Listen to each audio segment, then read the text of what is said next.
Deshabharatam dvajanirmitam lakshya spashtata vidita sopanam varnakayayam tyaga pradirupam shakravidambanam tyaga dirgata shveta nirmalam prashantamanasam harivarnam nutana pravartanam. This is about Indian flag. Our Sanjay ji mentioned about Teachers' Day few days ago. Teachers' Day is celebrated in India on 5th of September, which is the birthday of former President Radhakrishnan. He once wrote about Indian flag and what it represents. So I made a small poem about that. And that's this poem. And Indian flag characterizes, or when you observe the Indian flag, it represents the steps towards the goal. What would be the goal? First one is orange color on top, represents tyaga, renunciation. And the wheel at the center represents time. And this tyaga or renunciation is not for 1 or 2 days, long time. When that is done, you get peace of mind, which is represented by white. And in consequence of that peace for a long time, what happens is new innovation takes place. So this, when I read about when Radhakrishnan wrote this, I was so thrilled that every time I look at the flag, I remember of Atma Dhyanam. Because this is what you give away. And this is truly applicable to other pursuits also. Take top 10 tennis players.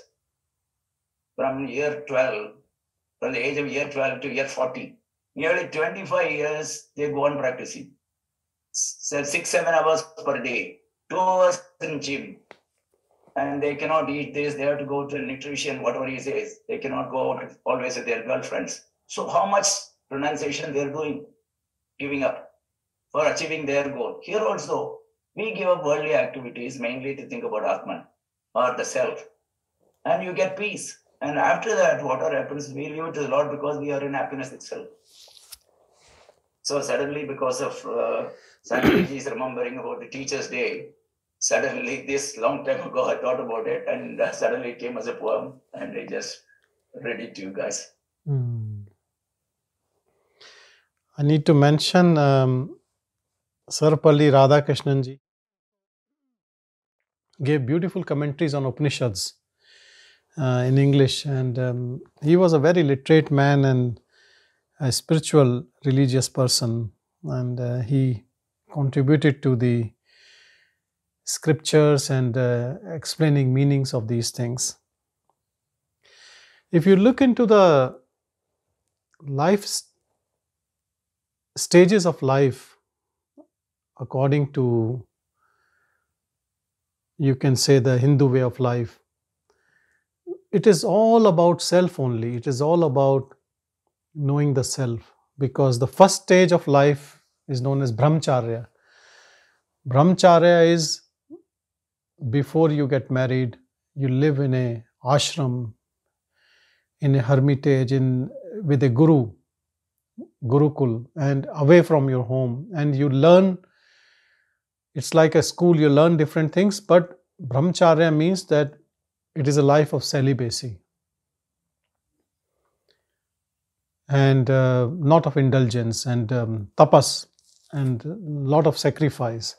So you start your life there, and so this is all your schooling happening in celibacy and quite deep. And then you come to married life, which is grahastha ashram, and in which you do your duties, you have a family, you raise your kids. And as the kids have been raised and they are independent in their own self, you leave everything and you move like a transition into Vanprasth. Vanprasth means like you're going towards forest. You're living in a forest, or you're trying to give up responsibilities in a way and trying to seclude yourself again into your own self, your own sadhana. And then the fourth stage after that, Vanprasth, is sannyas. You completely renounce everything. Now you can live in a cave or just leave everything and go. So if you see in these four stages of life, only in one stage you live as a householder. This was the system which was most appropriate for all of the people. Now what happens is we are born and we start indulging. There is no brahmacharya. You live in and you do your education and all sorts of indulgence, and then it ends with death of the body. But they made a beautiful system, these intelligent people in past, how you don't leave your focus. So you start with that focus of Brahman, and then you enter into the Grahastha ashram. So you're never into that trap. You do it, but it's still untrapped. And then you know that this is just a 1/4 of my lifespan, and then last two phases are also into that. So if you see, the life is only about abiding in self.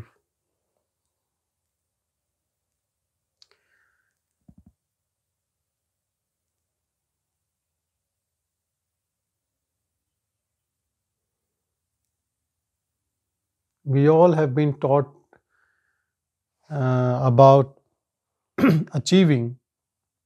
There's no problem with achieving things. But if you do anything with a specific goal and looking into the end result only, then you can be frustrated, Then if you lose World Cup, then you will feel that you've lost everything. Do things because they are good.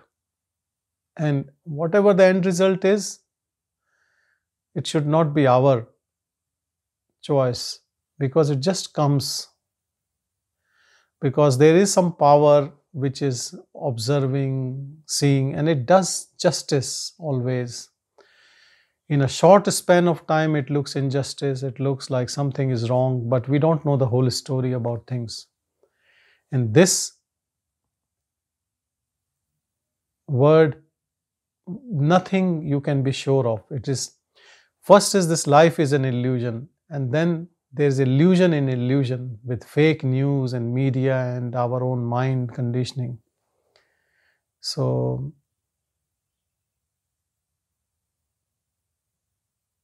rather than judging what is happening around us, we can pay attention to the awareness from which everything is sprung out,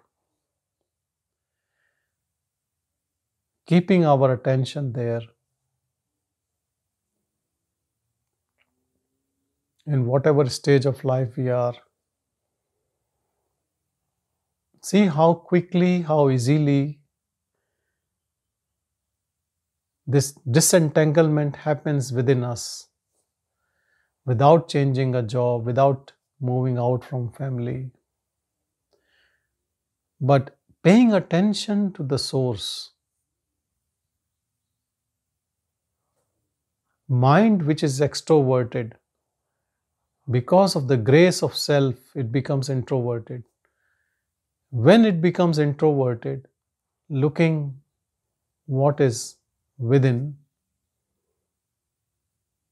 it merges in it. And the simple reason is because there is so much of peace within. There is unconditioning within. And whatever we were searching outside for some peace, for some happiness, it is infinite peace and happiness within.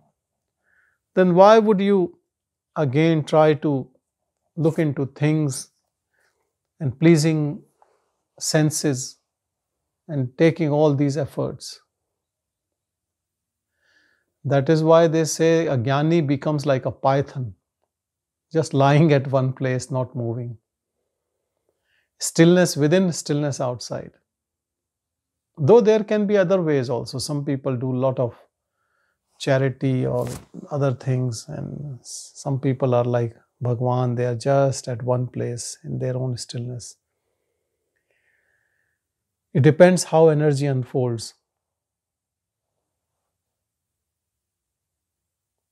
Some of the saints, gurus, they are always busy in doing things one after the other, but there is no doership in it. That's the way that energy is unfolding and things are happening.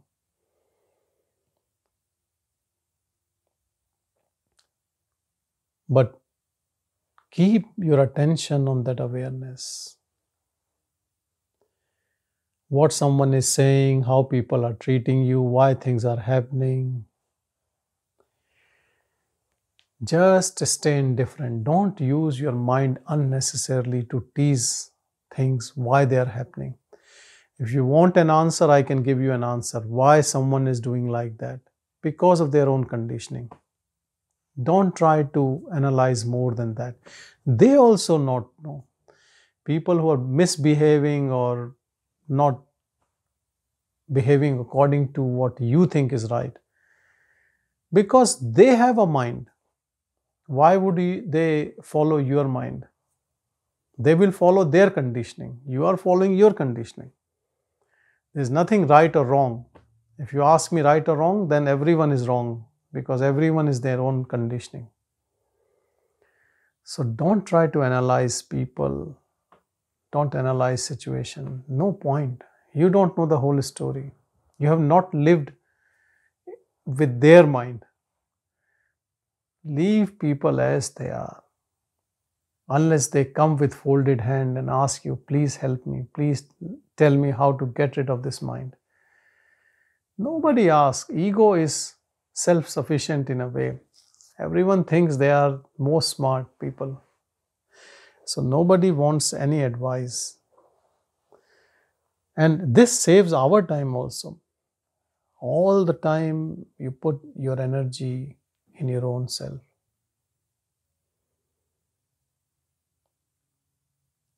I was talking to someone yesterday, and that person was concerned about family members not into it. Family members, what are family members? It is your own attachment to them. Rather than you are getting deconditioned, you are more interested they get deconditioned. Because you think that because of their conditioning, they trouble you. These are all mind traps. Our own mind trap. Because if it is your dream, then you have to be out of dream. When you dream at night, do you ask other dream people that you should be out of dream? The moment you are out of dream, that dream disappears. Same happens here. One has to be out of dream.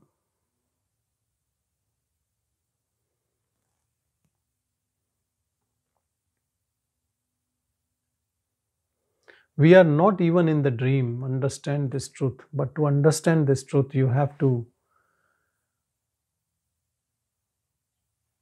focus only on that which is not part of this dream. And that is only awareness. Everything else is part of the dream, part of illusion, including body, mind, intellect, sensations, feelings, situations, people, objects, everything. The one which is out of this dream is only you. Be with that what is out. Focus on that. While we try to reach that, the only obstacle comes this ego. Watch it, and our watchfulness, continuous watchfulness will just make it disappear, because there's nothing there.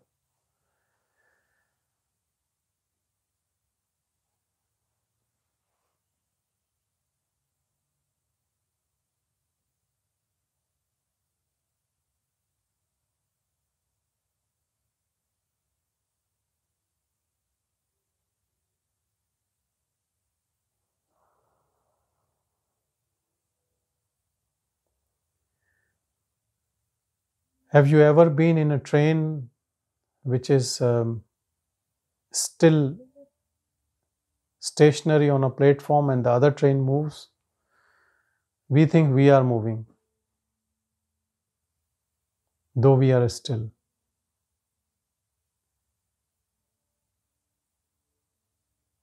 It is an illusion that this body is moving and I am this body. Not just this body is moving, every scene changes. There's a scene of work, scene at home, scene of friends, scene of love, scene of fight. Scene keeps changing. But because we identify with the body, we think we are moving, scene is changing, we are getting older. The moment we start unfolding this awareness and being with that, then we become an awareness which cannot move. It has no power to move because it is everywhere. It never comes and goes. It sees the body moving, it sees people interacting with that body. Sometimes bodies doing things which are appreciated. Sometimes people look down what is being done. Understand, when your attention with awareness is so profound, then you realize that nobody is actually in the body. It was an illusion that there was someone who was operating inside like a ghost.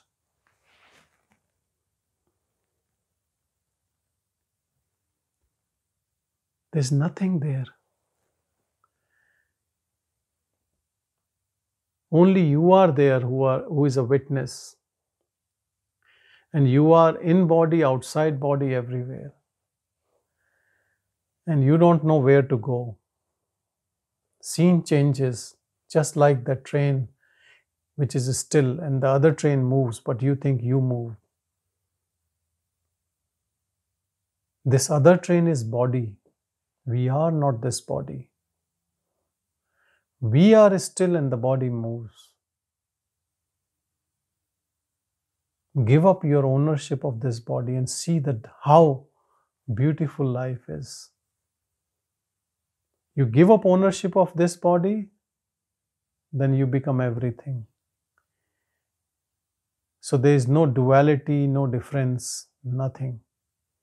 You keep your identity intact with body, then there are others, then there is death, suffering, end of your life. People celebrate birthday. They don't celebrate their birthday, they celebrate birthday of the body. If they understand this truth, then it is okay. But everyone thinks I am turning 50, 60, 70, 80 and I am going to die. The body is getting older. Bhagavan used to say, celebrating birthday is something completely wrong. He used to say we should repent on that day that I am still thinking I am this body. On my 60th, my 70th, my 80th birthday, if I am thinking I am the body and celebrating body's birthday, that is the day of the shame that I am still in ignorance. Because if I think I am something, then either that thing is telling that I am that, or I am thinking I am that. Now, body never says that I am body, that you are me, come here, you are me. It is insentient. Only we think. Same house we live, we tell everyone, this is my house, I am paying mortgage. House doesn't say that I belong to you.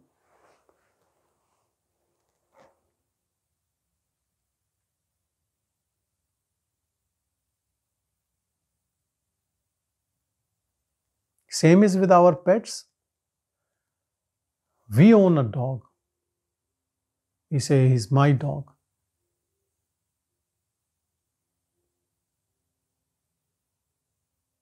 When the dog runs, we run after the dog. We are attached to, not the dog is attached to us.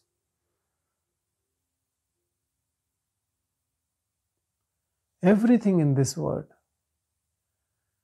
But one illusion gone, this I thought,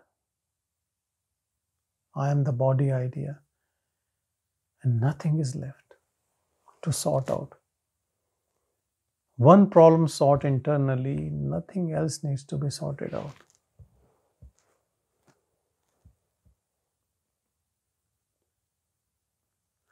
If you look into the recent sages, you can take Nisargadatta as sage and Ramana Maharshi, and if you see, both of them has said one thing which is so important in this sadhana, in this practice, that the practice should be ongoing, continuous, like a river flowing, like a flame of the candle.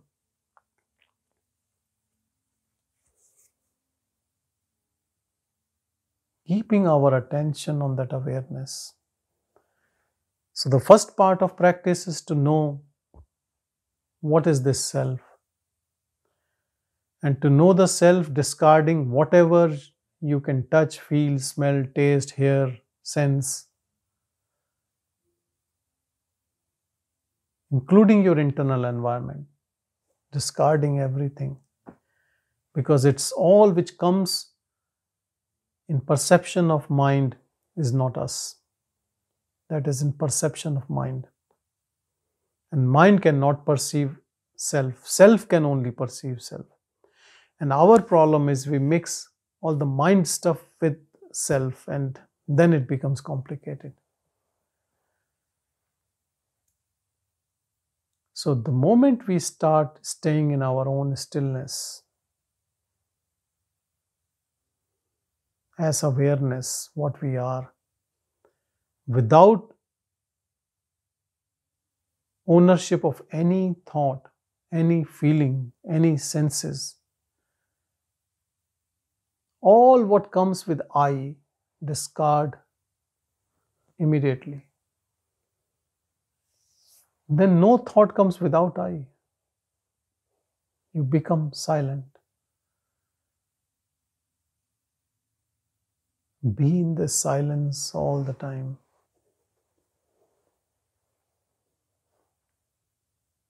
Some people talk about their sadhana practice 1 hour, 2 hour.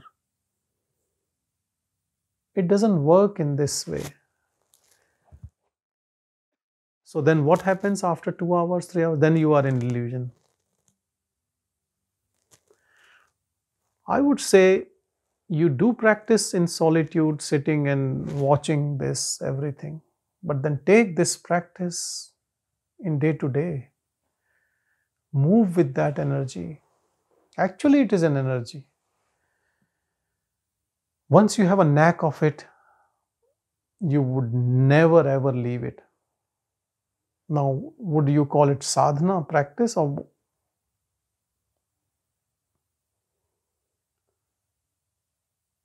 why would you go back into the mind space?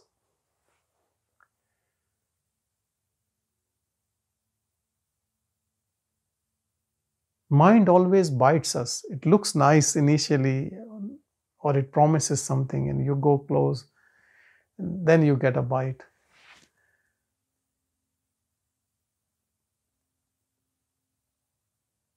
And this is going on not in this birth, so many births, so many times it happens. Desires never end. When one desire is not fulfilled, we go for next desire. We think, okay, I'll do this now. Relationships, financial things, everything. Sometimes we apply the same type of mindset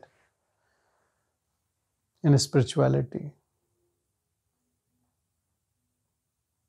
We don't get bliss or peace by doing a practice. We change practice. And we keep changing practices. We keep changing gurus, teachings.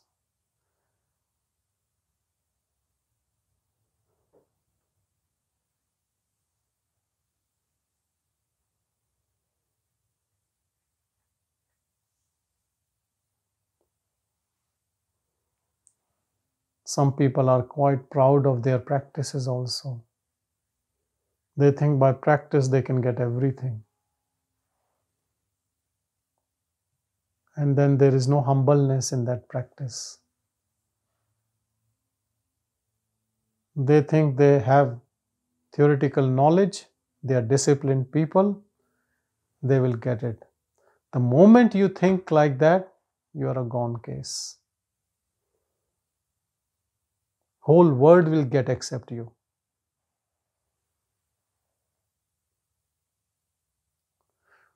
Who is that confident? Understand this. Who is proud of their technique? Who?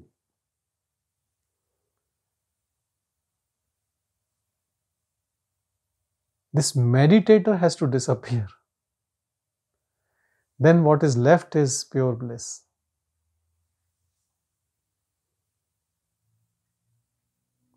That is why any practice, any sadhana, which is done with devotion, with humbleness, you go to temples in India, when people go in the front of that statue, they do Sakshan Namaskar, they lie down flat, straight. It is symbolic of bowing down your ego, nothing else.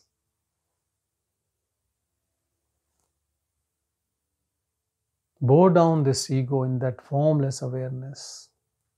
Listen to the silence of awareness rather than thoughts. All thoughts are of mind. Mind belongs to ego. All the time listening to thoughts and following them is living in the cage of ego, as ego. Paying attention to awareness, to that silence within, which is source of mind and everything which mind projects, but is completely free from all afflictions, always pure bliss with eternal peace.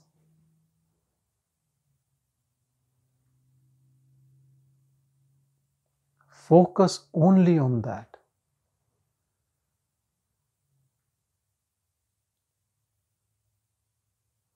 Our attention is such a beautiful power that it makes us that. Because we are that. It is like we are always looking in a wrong direction. You start looking there where the awareness is.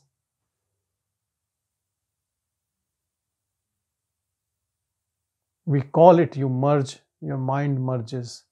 Because this mind is also there as long as your interest is in the worldly things. This is a regular story of every seeker I hear all the time, that the moment they start practicing, they have no interest in things around. They have dispassion, vairagya. Because it is the same mind which has interest. It has disinterest in that and it has interest in this. You cannot be in both.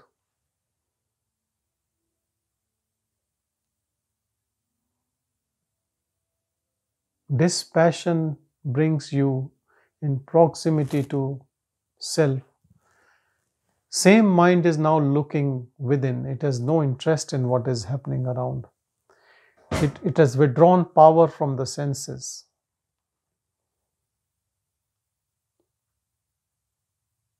That is why you become desireless. You have taken away power from the mind, which was projecting outwardly.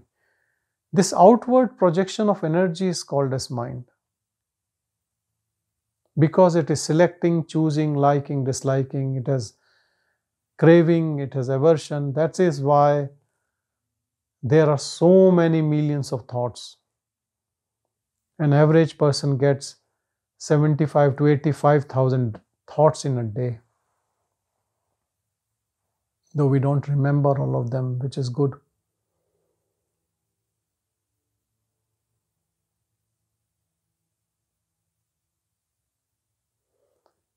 If we want that bliss which we get in deep sleep, then the only difference is that in awakening state we have ego, which talks to thoughts. Now you start listening to the silence within. Slowly thoughts will disappear. You are in total acceptance of everything around you.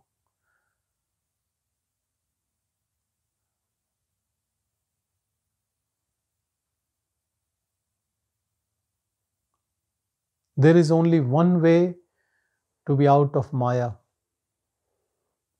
and that is to keep quiet. Keep quiet in your mind. Whatever it is bringing, you just watch it. The moment you have shown interest, you are in trap.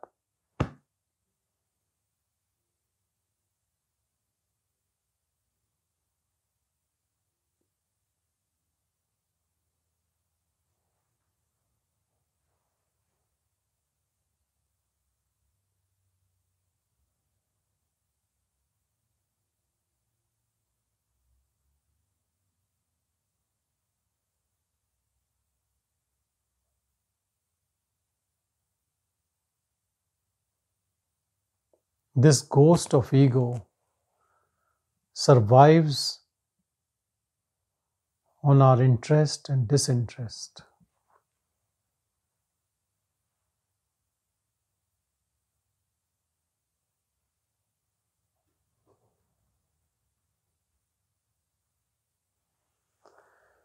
One day, someone came to Kabir, asked him, "How do you live with your wife? You don't fight with each other?" He kept quiet and then he asked his wife that it is getting quite dark. Can you bring the lantern from the house? She came out of the hut bringing the lantern, and it was afternoon, bright sun.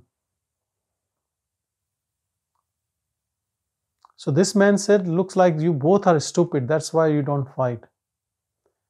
You're asking a wrong thing and she's bringing and she's not asking you anything." He said, "But that is what it is. We just accept whatever it is. No questions."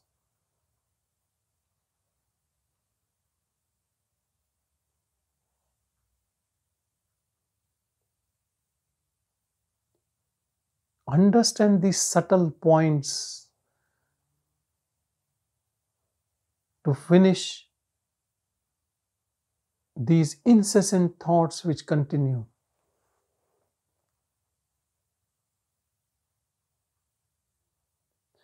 If you still don't understand, go to any group in any part of the world, with any friends or enemies or whatever you call a group of people. What do they talk? They start discussions and then arguments, and one are for, the others are against. And the interesting thing is, after half an hour, those who were for are now against and the other one are for. They change, but discussion and argument continues. That's what the mind is. All useless. You can also participate in those crazy, stupid discussions, but understand that you are always uninvolved. Just like kids, they make castles of sand and they destroy by their own hands. Be just like that. Be simple, be easy. Nothing to be serious about.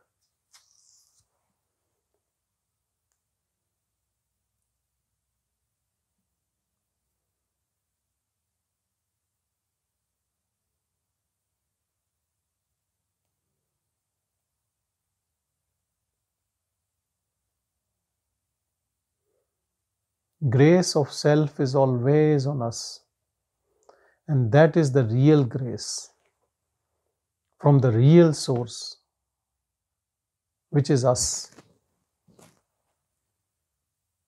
And that grace of the self is allowing us to be in this company of ardent spiritual seekers who are on the door of freedom, there or almost there, only in the smoke of illusion which is disappearing each and every moment. Knowing or unknowingly, this ego is disappearing, and the work continues even in your sleep when your intentions are so pure.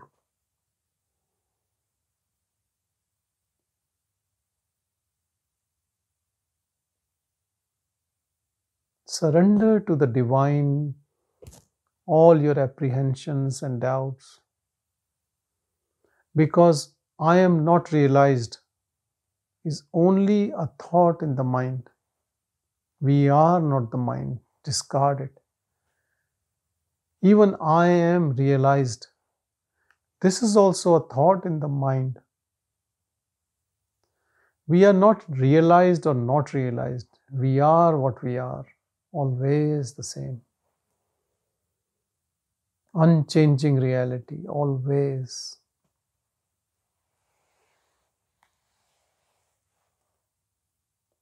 But one thing I want to tell you is the moment we have experience of this reality, the bliss it gives, stillness it gives, you become devotee of it. You means your speech. No other topic is of any interest, because all topics of anything in the world is coming from this illusory.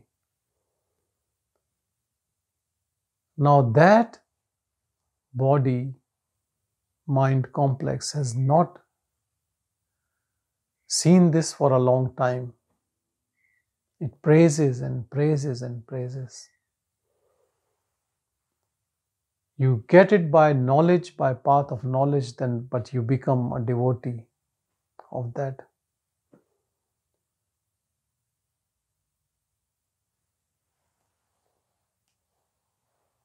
Everyone who has realized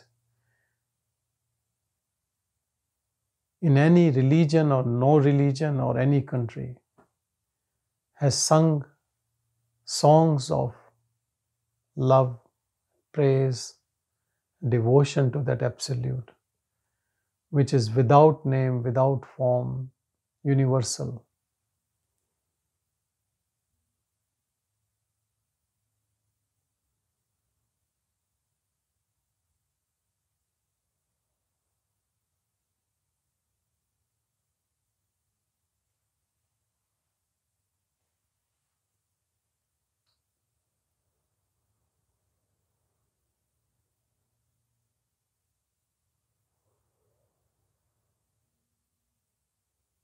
Don't count how many hours you practice to be in awareness.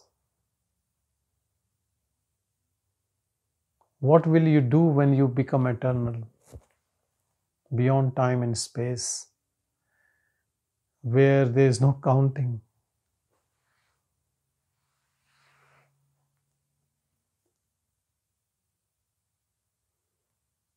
Even efforts put to know the self is not at all an effort. Only mind speaks like this, I am putting effort and it's not happening and what should I do? I would say you disappear. Then what is left is always there. The doubter has to disappear. And that can only happen with right understanding.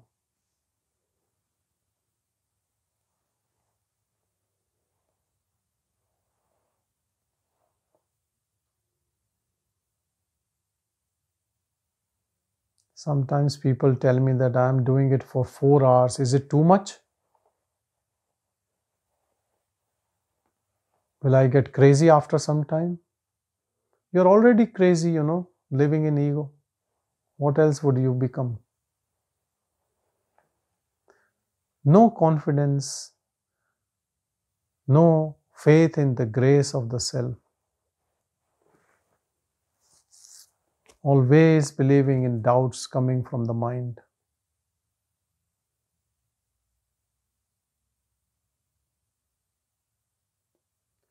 Questions like this also proves that we still believe in these thoughts coming from the mind. We are still in so much of conditioning. Otherwise, if you discard and you are a non-believer of thoughts, whatever they say or they don't say, who cares? Let them say what they want to say. Same like people around us. They can say what they have to say. You cannot get offended. If you are getting offended, that means there is something in you which is believing in these thoughts and actions and people saying. You have not disappeared yet.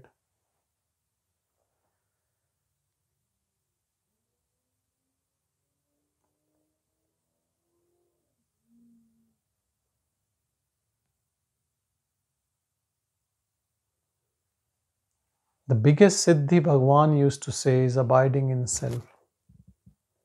When we abide in self,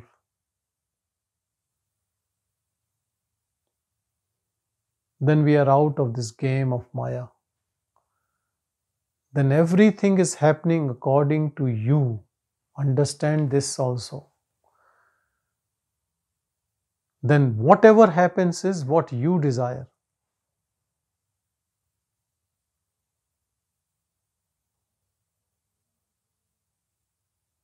Now you are in harmony with Absolute.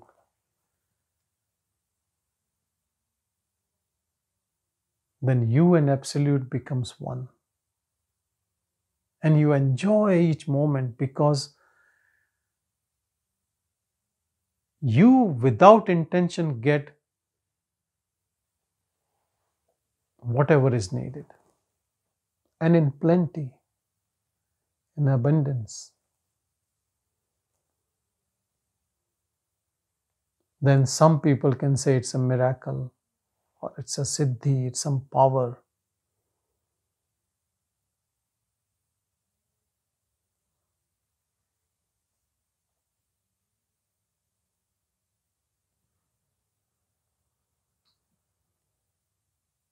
Understand, if the mind can do so many things, create so many things, then the source has innate power to do anything, isn't it?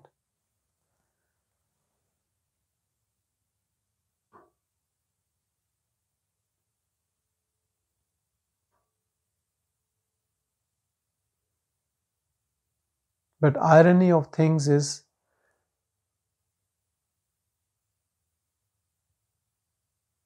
self-abidance is possible with desirelessness.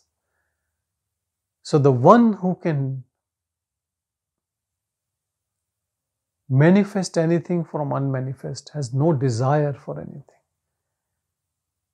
While the ego, which has no power to do anything, has endless desires but no power. So first we don't have a power but we want to be powerful. Then we have the power but we don't want anything. This is the story of the king of this whole universe. When you are everything, then what you desire, what you don't desire, you are everything. So those kings who are desiring are actually beggars. And those beggars on the street are the kings. They are desireless. Even big kings goes to them. When Bhagavan was there, different Maharajas and kings used to, and queens and princes used to visit him, begging for some peace. And they used to start like this, if you read. that I have everything you can think of, but I am not happy. They're asking from a person who has nothing except happiness.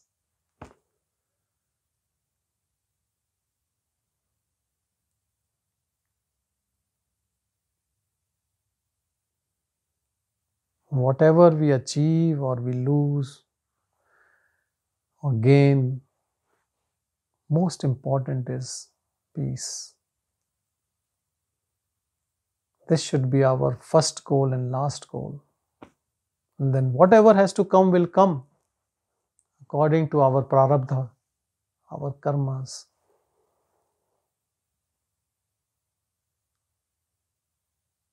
And whatever will come to you from your prarabdha, what is it coming for you? For whom? Tell me this.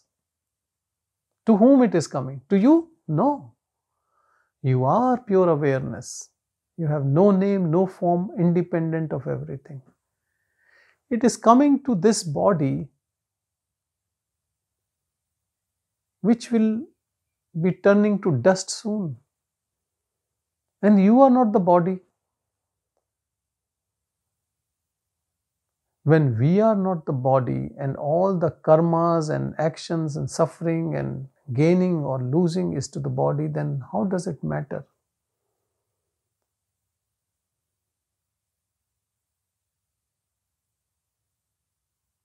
Then what would you desire? What do you want to desire if you are awareness?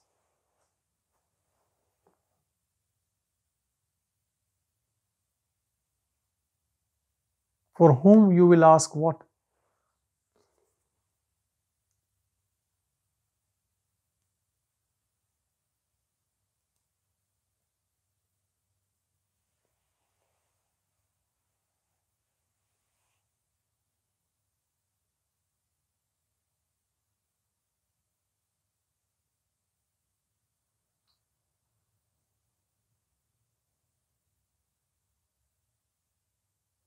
Awareness has no karmas, no bondage.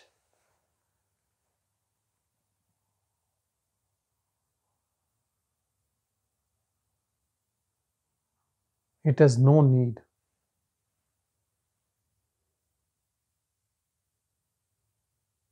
It is supreme bliss, so there is no boredom of my own company.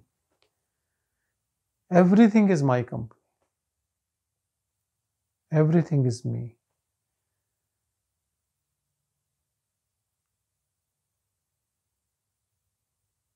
Even in a cave, in a forest, how can you be alone? All what you see is coming from that only.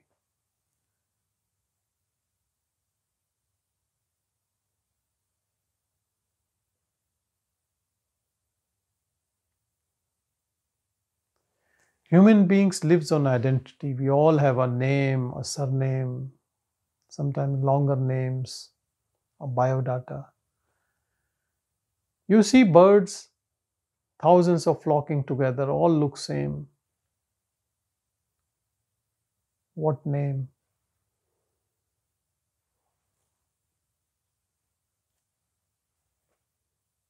Recently I had a nest in my home on one of the trees.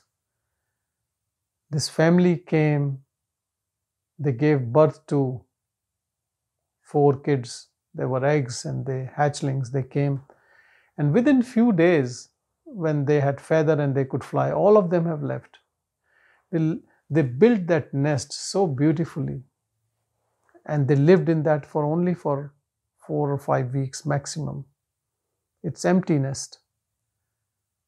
They are all sleeping under the trees. They have no attachment to that which they built. And their kids were born in that house. Now this story I have heard umpteen number of times. People say, oh, my mother is selling this house. I was born in this house. I have attachments. We have memories. My father died there. We get so attached, 3 generations, 4 generations. Human beings are more dumb than these birds. They do their job and they move on. And we are like hoarders. Hoarders in our mind, hoarding all memories of past and PTSD, and this one did to me this thing, that person did this thing to me, holding grudges, holding negativity. And then we hoard outside also. We keep collecting clutter, which we call antiques or whatever, valuables. No end. See, Bhagavan, there was nothing. One day he decided to move from Skanda ashram to his mother's samadhi. He just moved. One day he didn't go, and just whatever was in that cave, people picked up and it was empty.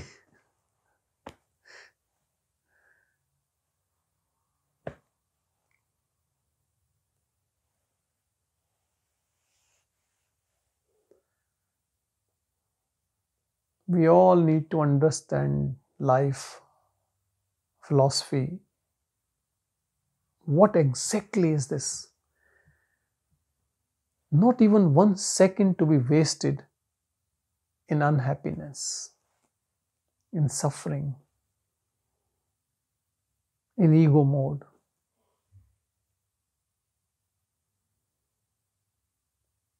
Love everyone unconditionally. Don't say family is everything. Everything is family. Make everything as family. You play your game that small, make it infinite. Inclusive of everyone, everything.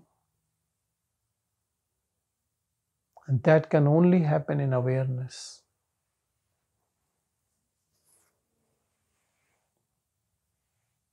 Not in conditioned mind.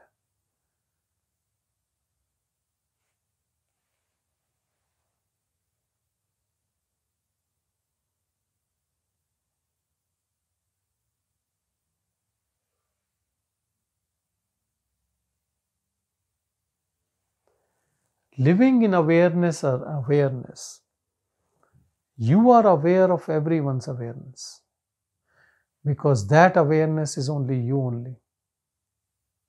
The external appearance has no meaning. When the substrata is you, then all the forms which are moving in that substrata also are you, isn't it?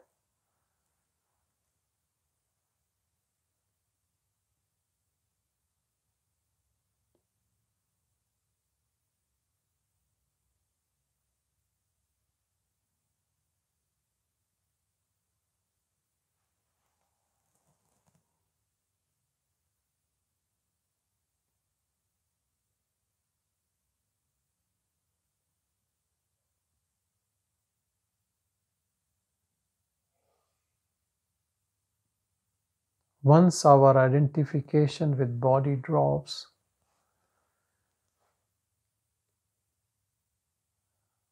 body moves and you observe that energy in and around the body,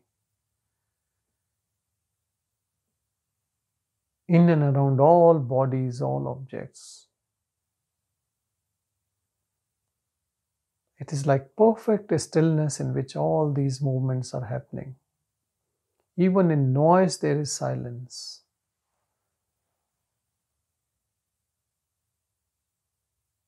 And your identification is completely merged in this silence. If you call this silence as God, then you only see God everywhere. If you don't call it God, then you call it self, as self everywhere. Brahman, Atman. It has no name. There is no need to call it by any name also. And who is knowing this? only that divine.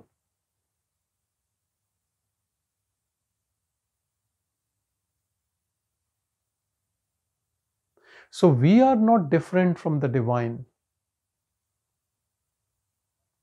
As long we think we are different means there is some ego there. Best worship is self-worship.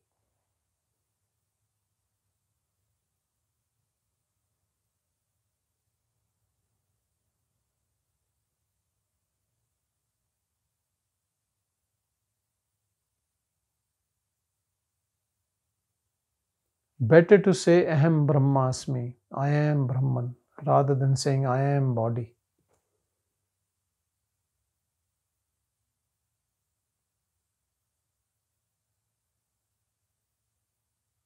We are so much hypnotized by all what we see around us.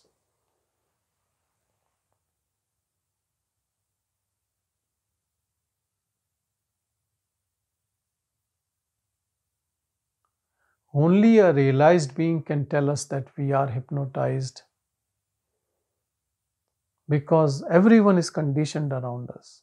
Everyone thinks I am the body. Not just think, but act and hurt others,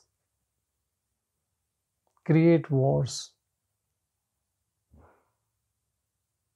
prove I am right, you are wrong. There is no I, there is no you.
Om Shanti, Shanti, Shanti. Thank you, everyone.